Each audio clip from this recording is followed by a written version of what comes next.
우리가 내가 성경을 믿지 않는다는 것은 내 믿음의 근거가 무엇인지 모르고 지금 교회 나오고 믿음 생활을 한다고 하는 거죠. 이제 제가 설교 준비하다가 이 흥미로운 부분을 발견했어요. 많은 사람들은 성경을 읽어라, 실천해라, 뭐 이렇게는 권면을 하고 많이 들어요. 그런데 정작 성경을 믿어라는 말은 들어본 적이 없죠. 그렇죠? 성경을 믿으세요? 이런 질문이 너무 어색한 거 어때요? 우리 안에서는 성경을 믿는다라는 얘기는 거의 안 하는 것 같아요. 그러니까 우리는 암묵적인 동의가 있으니까 당연한 거 아니에요. 굳이 얘기를 하냐라고 얘기하지만 따지고 보면 진짜 성경을 믿는지 여러분 확인해 보셨어요? 잘 생각해 보세요. 하나님의 말씀을 믿어요. 그쵸 여러분? 하나님의 말씀을 믿잖아요. 근데 성경을 믿는다라고 얘기하면 어때요? 또 이래요. 갸우뚱해지는 거죠. 그러면 성경은 하나님의 말씀인가요? 또 그거는 또 맞아. 근데 성경을 믿느냐 그러면 갸우뚱하고 하나님 말씀을 믿는다 그러면 아멘하고. 무슨 차이죠? 네? 무슨 차이요? 어휘, 단어의 차이. 근데 우리는 받아들이지 않는 거죠. 하나님의 말씀은 받아들이지만 성경은 다 그렇다고 또 아니라고 하지 않는데 뭔가 저는 이 부분에서 뭔가 미묘한 그 애매함이 지금 느껴졌다는 거죠. 하나님의 말씀을 믿고 그것에 대해서 안다고 하지만 성경에 대해서는 뭔가 좀 약간 객관화된 뭔가라는 느낌이 들어버린다는 거죠. 그리고 하나님의 말씀이라는 것을 또 생각해 봤을 때 설교가 하나님의 말씀이다 이제 이런 말을 하죠. 그렇죠? 그렇게 되면 또 그걸 받아들여요. 그러면 설교를 믿습니까 여러분? 설교를 믿어요. 우리가 이 말에 우리의 생각과 우리의 그 신앙적인 경험과 신앙적인 습관이 너무 거기 들어있다는 거죠. 설교도 그렇고 성경도 그렇고. 근데 나는 무조건 하나님의 말씀을 믿어! 그거는 맞잖아요. 그렇죠? 그걸 막 주장하는데 그러면 말씀이 뭐냐라고 물으면 뭐라고 대답하시겠어요? 사실 성경은 그렇죠. 솔직히 설교도 아니고 성경이거든요. 그런데 왜 그런 연결고리가 그렇게 느슨해지거나 끊어져 있을까라는 생각을 해보게 됩니다. 이거는 우리가 지금까지 신앙적인 경험과 관습을 통해서 사실 우리에게 길들여진 것이 아닌가 이런 생각이 있어요. 그래서 저는 통합하길 원해요. 성경은 하나님의 말씀. 지난주 설교도 사실 여기에 더 방점을 둬야 됩니다. 성경은 하나님의 말씀이다. 그걸 안 믿으면 우리의 믿음은 다 허사라는 거예요. 그래서 우리는 하나님의 말씀을 믿는 것 똑같이 성경을 믿어야 된다. 성경을 믿으라고 자꾸 얘기하면 약간 이단 같은 느낌. 뭔가 느낌이 이상해. 저도 계속 얘기하면서. 왜? 저도 그런 얘기를 많이 안 해봤거든요. 많이 안 들어보고. 하지만 그 연결고리를 정확하게 붙들지 않으면 우리는 성경을 읽어야 할 이유가 느슨해지게 되는 거죠. 그게 오늘 지난주와의 연결고리라고 저는 그렇게 생각을 합니다. 여러분이 그래서 그런 마음으로 지금 교회에 와 있는데 이유는 뭡니까? 여러분이 구원받은 것을 확인하려는 이유가 아닌가 생각을 하게 되는데요. 예전에 교회에서 가끔 이런 질문을 하곤 했어요. 지금 죽어도 천국에 갈 수 있는가? 확신하는 분들 손 좀 보라고. 이 질문에 또 머뭇머뭇 하시는 분들 오늘 설교 또 잘 들으셔야 됩니다. 성경은 이 질문에 명확하게 답을 주고 있기 때문이에요. 우리는 성경을 믿기 때문에 그래서 성경을 읽을 때 내 안에 확실한 답을 가질 수 있어요. 왜? 물어보면 분명히 답이 있거든요. 넌 어떻게 구원받은 것을 확신하니? 요즘에 너 살기는 힘들잖아. 하나님께서 그런 삶을 너에게 허락해 주셨을 거라 생각해? 아니잖아. 그런가? 그러면서 확신이 흔들리죠. 근데 그때 우리는 뭘 소환해내야 돼요? 성경을 소환. 좀 말씀이라고도 얘기를 하지 않겠습니다. 오히려 성경이라고 더 정확하게 성경을 소환해내야 되죠. 성경에 다 돼 있으니까. 감정이나 이런 것이 아니라 하나님께서 주신 약속으로 내가 구원을 받는다. 약속 믿고 우리가 가는 거죠. 하나님의 약속은 뭐예요? 성경에 나와 있기 때문에. 그리고 성경에 나와 있는 하나님의 약속은 하나님께서 분명히 지키신다고 우리에게 약속해 주셨기 때문에 우리는 그것을 믿습니다. 그래서 오늘 말씀은 성경을 믿는다는 전제 위에서 한번 진행해 보려고 하는데, 그래서 저는 전도서 3장 1절부터 시작. 하나님이 모든 것을 지으시되 때를 따라 아름답게 하셨고 또 사람들에게 영원을 사모하는 마음을 주셨습니다. 여기서 영원이라는 히브리 단어는 올람이라고 합니다. 올라. 이거는 영원, 뭐 끝없는 시간, 뭐 감춰진 미래, 하여튼 길고 크고 뭐 광대하고, 이거는 인간이 사유할 수 있는 것을 벗어난 어떤 개념이라고 생각하면 돼요. 하루살이가 인간의 삶을 이해할 수 있을까요? 그것처럼 인간은 영원을 온전하게 이해하거나 경험할 수 없습니다. 물론 가능은 하죠. 지금은 영원의 한 조각으로 우리는 그걸 영원을 경험하고 있어요. 하지만 영원을 이해할 수는 없죠. 하나님은 인간의 마음속에 영원을 향한 갈망을 두셨습니다. 아니, 저는 뭐 그냥 이렇게 살다가 죽을게요 라고 얘기하시는 분들은 성경을 믿지 않는 거예요. 성경에 이렇게 나와 있으면 내 마음속에 영원을 향한 갈망이 있구나라는 것을 믿어야 되는 거죠. 그렇죠? 사실 이것은 사회학적으로 보면 종교성이라고 얘기를 할 수가 있어요. 과거 아주 원시시대부터 있었던 그 인간이 가지고 있는 종교성이죠. 끊임없이 신을 찾고 신을 갈망하고 신을 통해서 내가 무엇인가 이루려고 하는 인간의 종교성. 바로 이것이 영혼을 향한 사모하는 마음이 될 수 있습니다. 그래서 역사 속에서 뭐 종교나 이런 것들의 역사도 있지만 권력자들이 영생을 얻으려고 애썼습니다. 이집트 파라오는 어땠습니까? 피라미드를 무덤으로 삼아 영생을 꿈꿨습니다. 진시황은 불로초를 찾아 헤매다가 뭐 결국 죽게 된 거 아닙니까? 영원을 향한 갈망은 긍정적인 것만은 아니에요. 왜냐, 그것은 대부분 영원을 향한 두려움으로 변하여 인간은 여러 신들을 만들어내기도 해요. 우리는 영원을 알지 못하기 때문에. 영혼을 이해를 못하니까 영혼에 대한 사모하는 마음은 있는데 그 영혼이 뭔지 몰라. 그래서 늘 불안하죠. 이게 어떻게 보면 뭐 철학적인 인간의 어떤 존재적인 뭐 부조리 뭐 그런 거 뭐 그렇게도 얘기할 수 있어요. 그렇죠? 영혼을 사모하는 마음이 있으면서도 영혼에 도달할 수 없는 인간의 그런 부조화. 우리가 성경을 믿는다면 이런 우리의 모습을 믿어야 합니다. 여러분, 우리의 마음 깊은 곳에도 이런 갈망이 있어요. 내 인생이 여기서 끝나지 않기를, 죽음 너머에도 뭔가 있기를 바라는 마음에서 여러분 여기 온 거 아닙니까? 여러분, 이 지금의 현생이 여기서 끝나는 걸로만 생각한다면 여기에 올 필요가 없죠. 그냥 잘 살면 돼요. 착한 일하고 잘 살면 됩니다. 그런데 우리는 영원을 사모하는 마음이 있고 그것에 대해서 말씀해 주시는 하나님의 말씀, 성경을 보고 깨달았기 때문에. 물론 다른 종교에도 그런 내용이 많이 들어있죠. 그렇죠? 종교니까. 거기서 깨달은 사람은 그 종교를 믿겠죠. 뭐 그거는 그 사람들이 알아서 하는 거고, 우리는 최소한 이 안에서 그 영혼을 바라보고 있는 거죠. 참 특이하지 않습니까? 우리는 하루살이보다 못한 존재인데 지금 이 현실에서 영혼을 바라보고 있다는 거야. 어떻게 해요? 성경을 통해서. 우리는 그런 존재입니다. 그 성경은 바로 그 영혼의 길, 영생의 길을 보여주는 책이죠. 그 길의 핵심은 뭔가요? 요한복음 3장 16절입니다. 시작! 하나님이 세상을 이처럼 사랑하사 독생자를 주셨으니 이는 그를 믿는 자마다 멸망하지 않고 영생을 얻게 하려 하심이라. 아멘. 우리 성경의 핵심이라고 얘기하는 이 부분이잖아요. 하나님이 세상을 이처럼 사랑하시고 독생자를 주셨고 믿는 자마다 멸망하지 않고 영생을 얻게 하려. 여기 다 나와 있어요. 영원을 사모하는 마음을 채워주기 위한 아주 확실한 해법이 여기 있는 거죠. 영원에 대한 해법. 그럼 하나님은 누구십니까? 성경에 나와 있죠. 성경은 한 권의 책이지만 그 안에는 창세부터 영원까지 이르는 거대한 이야기가 그 안에 있어요. 그래서 우리는 그것을 읽게 되면 우리가 그 세계 안에 들어가게 되죠.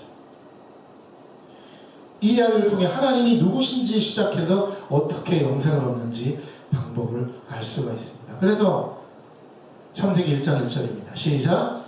태초에 하나님이 천지를 창조하시니까. 수많은 신들이 있죠. 가즈. 수많은 신들 가운데 유일한 바로 그분 하나님. 이슬람에서 말하는 하나님도 아니고 어찌 보면 유대인에서 만든 유태교에서 만든 하나님이 아닌 우리의 하나님. 그분이 바로 태초에 천지를 창조하신 분이라는 거죠. 나에게 영생을 주시는 바로 하나님은 다른 누구도 아닌 바로 그 하나님부터 시작한다는 거죠. 어떻게 알아요? 성경에 나와 있습니다. 창세기 1장 1절부터 시작되잖아. 우리 이것을 인정 못하면 우리는 그 뒤로는 절대 나갈 필요도 없다는 거죠. 하나님은 질서와 아름다운 가운데 인간을 창조하셨고 그들에게 생기를 불어 넣어주셨습니다. 그래서 우리가 지금 존재하고 있죠. 우리의 존재는 우연이 아니라 하나님의 계획 속에서 시작된 것입니다. 그러나 인간은 하나님을 떠나 죄를 선택했어요. 에덴 동산에서 불순종으로 인해 하나님과 관계가 끊어졌습니다. 죽음이 들어오고 인간은 영원한 생명 대신 심판의 운명에 맡겨지게 됩니다. 영원을 사모하는 것 대신에 영원에 대한 두려움으로 바꿨죠. 내가 영원으로 갈 수 없구나라는 두려움이 아담과 하와 때부터 우리에게 내려져 있는 거죠. 지금도 우리 두려워요. 내가 구원 못 받으면 어떡하지? 그게 너무 두려운 사람은 어떻게 해요? 진짜 교회에 광신적으로 매달리는 사람들. 그런 사람들 있죠. 내가 뭐 이렇게 교회에서 봉사 안 하면 구원 못 받을까봐 죽어라고 봉사하는 사람도 있습니다. 그 내면을 살펴보면 영혼에 대한 두려움이기도 해요. 영혼으로 난 못 가면 어떡하지? 그러나 하나님은 그런 인간에 대해서 심판할 수 있으시지만 심판을 하지 않으시고 이스라엘이란 민족을 택하시고 그들을 구원하시려고 노력했죠. 그래서 첫 번째는 율법을 주셨어요. 율법을 잘 지키면 내가 구원해줄게. 여러분 율법 지킬 수 있어요? 이걸 잘 아셔야 돼요. 10계명 다 지킬 수 있어요? 아니, 절대 못 지켜요. 그 중에 하나는 정도 제가 지킬 수, 말하는 순간 이건 거짓말이에요. 그러니까 이미 안 돼. 우리는 하나도 지킬 수 없어. 근데 그 당시에 율법을 주면서 다 지켜라 했어요. 그때 그래도 지키려고 노력을 했죠. 근데 하나님께서 안 지킬 때 반드시 죽이라고 했는데 늘 죽지는 않았습니다. 왜? 이미 던져주신 이유가 있기 때문에 너는 어차피 못 지켜. 그러니까 못 지킨다고 빨리 실토하고 두 손 들고 나와. 그리고 나중에 어떻게 됐을까요? 포기했을까요? 안 지키고도 나는 지킵니다 라고 얘기한 거예요. 그때부터. 그래요. 지금도 이스라엘 가면 뭐 율법하고 뭐 랍비들 뭐 다니고 그러는데 다 안 지키고 있어. 안식일 뭐 다 안 지키지 뭐. 처음에 율법에 나왔을 때 안식일에 뭐 나무 하다가 걸린 사람 어떻게 했어요? 진짜 죽였어요 그때. 지금도 그래야 되거든요. 안에 기독교인들은 포기를 해서 기독교인이 된 거야. 안 되겠는데요? 못 지키겠는데요? 뭐 다른 방법 좀 주세요. 네가 해답을 찾았구나. 다른 방법을 내가 줄게. 어떻게 해요? 예수를 보낸 거죠.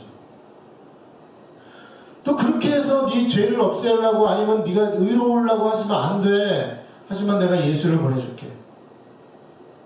너의 모든 죄는 십자가에서 내가 해결해 줄게.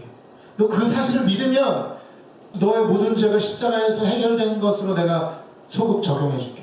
이렇게 된 거죠. 그래서 우리는 그것을 믿어야 됩니다. 우리의 무능함과 능력 없음을 인정하고 하나님께 나아가서 예수 그리스도를 인정할 때 우리는 구원의 길에 열리게 됩니다. 그래서 요한복음 3장 16절이 그거예요.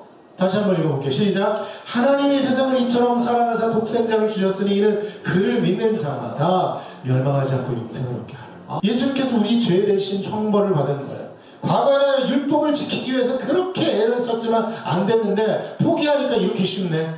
이제 누구든지 예수를 믿으면 그 모든 죄 예수님께서 대신 지신 것이고 하나님과 관계가 회복된 것입니다.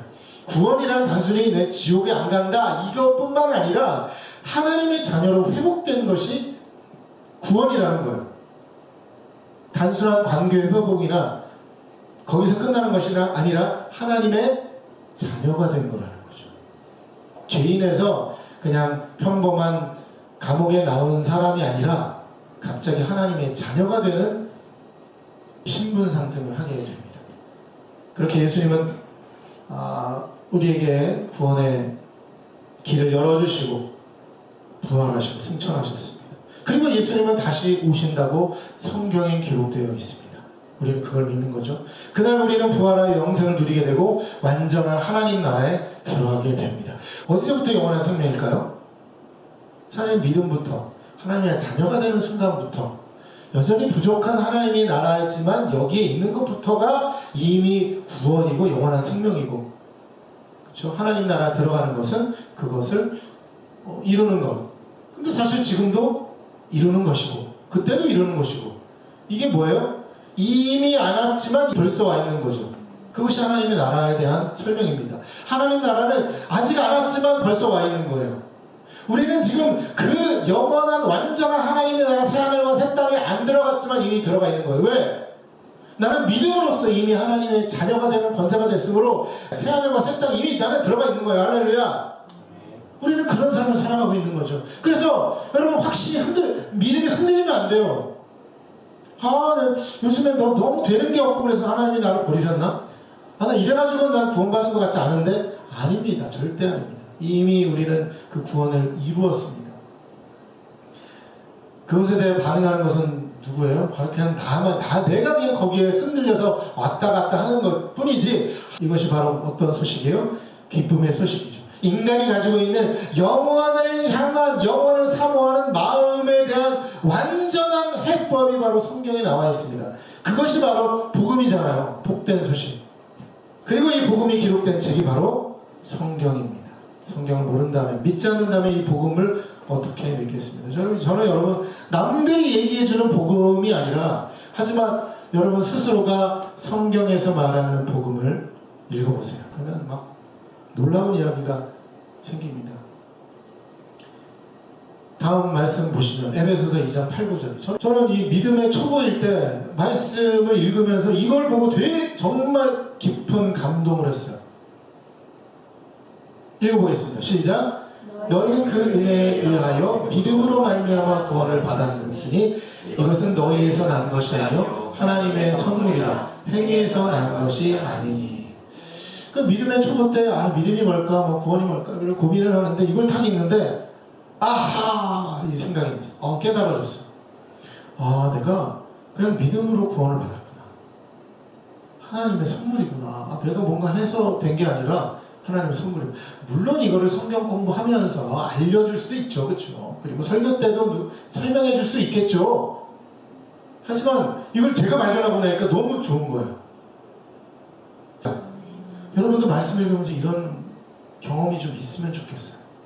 아브라함이 여기 나오는구나. 맨날 듣기만 했는데.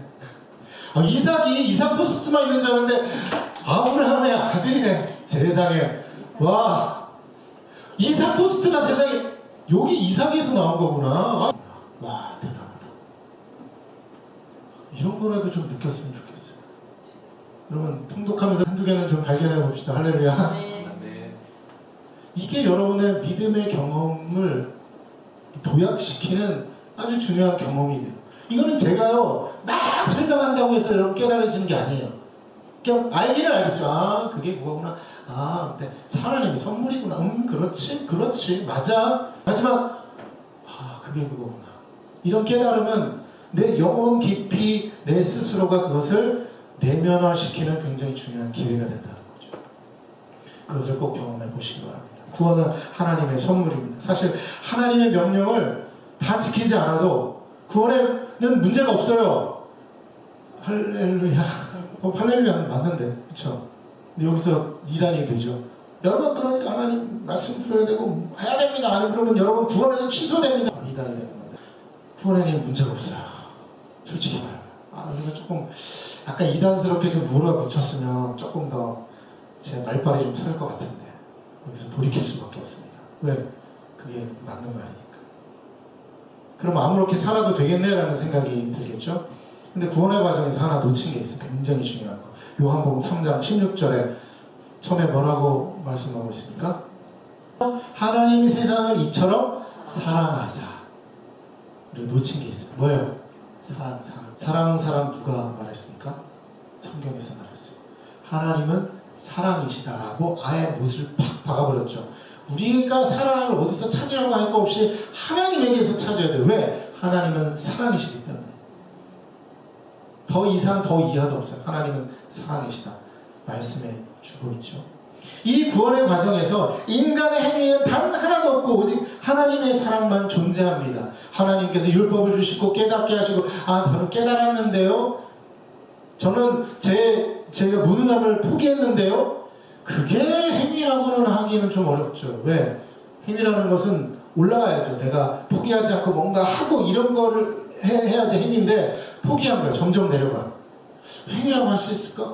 행위라고 하지 않을 수도 없지만 행위라고 하기도 애매한 그런 것입니다. 하나님은 그 모든 과정에서 당신의 행위를 우리에게 보여주셨어요. 또 우리를 얻기 위해서, 우리를 구원하시기 위해서 애쓰셨죠. 자녀를 보내셨어요. 자녀를 보듬고 있으면 이거는 행위가 아니에요. 그냥 누구나 다 하는 거니까. 하지만 자녀를, 나의 독생자를 이 세상으로 보내는 거는 엄청난 에너지가 소요되는 일 아닙니까? 이것이야 행위죠. 그렇죠? 하나님은 그러셨어요. 왜? 사랑하셨기 때문에. 그래서 하나님의 사랑이 시작하셔서 우리의 구원이 유효한 것입니다. 그런데 하나님의 사랑은 우리가 하나님의 자녀도 아니고 죄인이었을 때 시작했다는 거. 이거 너무 중요한 거죠. 그래서 로마서 5장 8절 읽어보겠습니다. 시작. 우리가 아직 죄인 되었을 때 그리스도께서 우리를 위하여 죽으심으로 하나님께서 우리에 대한 자기의 사랑을 확증하셨느니라. 우리가 아직 죄인이었을 때 하나님께서 사랑하셨구나. 근데 아직 죄인일 때 우리를 사랑하시고 우리를 위하여 죽으신 수고를 감수하시고, 그래서 그것 때문에 우리에게 대한 자기의 사랑을 보여주셨다는 거예요. 하나님 그렇게 이미 보여주셨어요. 게다가 우리는 하나님의 자녀가 되었잖아요. 죄인이었는데도 사랑하셨는데 이제 하나님의 자녀가 됐으니까 이제 된 거다. 이제 된 거예요. 그렇죠? 할렐루야. 죄인에서 겨우 감옥을 빠져나온 것만 아니라 하나님의 자녀가 됐으니까 그 사랑에서 결코 우리는 떠날 수가 없다는 거죠. 우리에게 주신 그럼 사명은 뭔가요? 이제서야 우리가 이제 행위가 조금 필요해요. 뭐죠? 아버지를 사랑하는 거예요. 사랑하면 더 가까이 있고 싶고, 더 함께 하고 싶고, 더 이야기를 듣고 싶어지는 마음. 바로 성경을 읽을 때 가능하게 되겠죠. 우리가 하나님을 더 알고 싶고, 하나님을 사랑하면 더 알고 싶잖아요.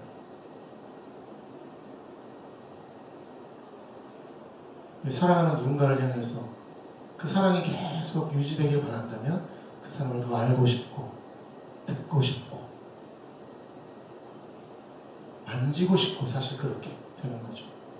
그래서 하나님을 찬양할 때 하나님을 만진다라는 표현을 해요. 이것도 우리가 사랑의 표현에 굉장히 중요한 거죠. 사랑의 5가지 열매라는 것에도 보면 터치가 있듯이 하나님께서 우리를 만져준다. 그렇죠? 이런 표현도 있고, 우리도 하나님을 만지는 그런 어떤 영적인 경험을 하게 되는 거죠. 우리가 할 일은 이제 하나님을 사랑하는 것이고, 사랑하는 것처럼 행동하는 것. 성경을 읽는 것은 단순한 의미가 아니라 사랑의 반응이에요. 사랑하지 않으면 안 해도 돼요. 사랑한다면 그렇게 하시기 바랍니다. 성경은 하나님의 사랑의 편지죠. 여러분, 연애 편지를 다른 사람에게 대신 읽히지 않듯이 내가 직접 읽어야 되잖아요. 저 또 그런 어떤 비유도 생각했어요. 프로포즈도 누가 대신해 주나? 저 사람 너무 사랑하는데 내가 숙기가 없어가지고 프로포즈 대행사에 맡겨가지고 프로포즈 대신해 줬어요. 보니까 혼인 서약서도 2장 다 찍어 왔어. 이제 같이 들어가서 살기만 하는데 이 말이 안 되잖아요. 지금 그러고 있으면 우리가 안 되는 거죠. 우리는 그 연애 편지를 읽을 때마다 하나님의 사랑이 우리 마음에 생겨지고, 우리가 읽는 그 자체가 하나님께 우리의 사랑을 드리는 것입니다. 그래서 히브리서 4장 12절 이렇게 말씀하고 있습니다. 시작. 하나님의 말씀은 살아있고 활력이 있어 좌우의 날선 어떤 검보다도 예리하여 혼과 영과 및 관절과 골수를 찔러 쪼개기까지 하며 또 마음의 생각과 뜻을 판단하나니. 여기서 저는 또 바꿔보겠습니다. 하나님 말씀은 살아있고가 아니라 성경은 살아있고 활력이 있어 좌우에 날선 어떤 검보다도 예리하다. 말씀 읽으면 아프죠? 하지만 그것 때문에 내가 어떻게 됩니까? 내가 성장하고 건강해지는 것을 경험하게 됩니다. 마치 내 안에 있는 암세포들을 성경이 도려내듯이. 아프죠? 아프지만 도려내고 나니까 깨끗한 건강한 세포들로 내가 가득 차게 되는 이런 놀라운 경험 우리가 하게 될 것입니다. 성경은 지식이 아니라 살아있는 하나님의 음성입니다. 성경을 읽는 사람은 변화를 경험하게 될 것입니다. 여러분이 영혼에 대한 사모함으로 믿음을 가지고 구원받았다고 확신을 한다면 하나님 말씀을 읽고 살아있고 활력이 있어 영혼을 찔러 쪼개짐을 경험해보는 게 좋지 않으실까요? 일생에 단 한 번이라도 말씀을 읽으면서 영혼의 쪼개짐을 경험하지 못한다면 얼마나 불행한 일인지 모릅니다. 저는 여러분이 예수가 누군지, 예수를 믿으면 어떻게 되는지, 나의 구원은 무엇인지 다른 사람이 말하는 것 말고 여러분이 직접 성경에서 읽어보시는 복된 경험을 하시길 주님의 이름으로 축원합니다.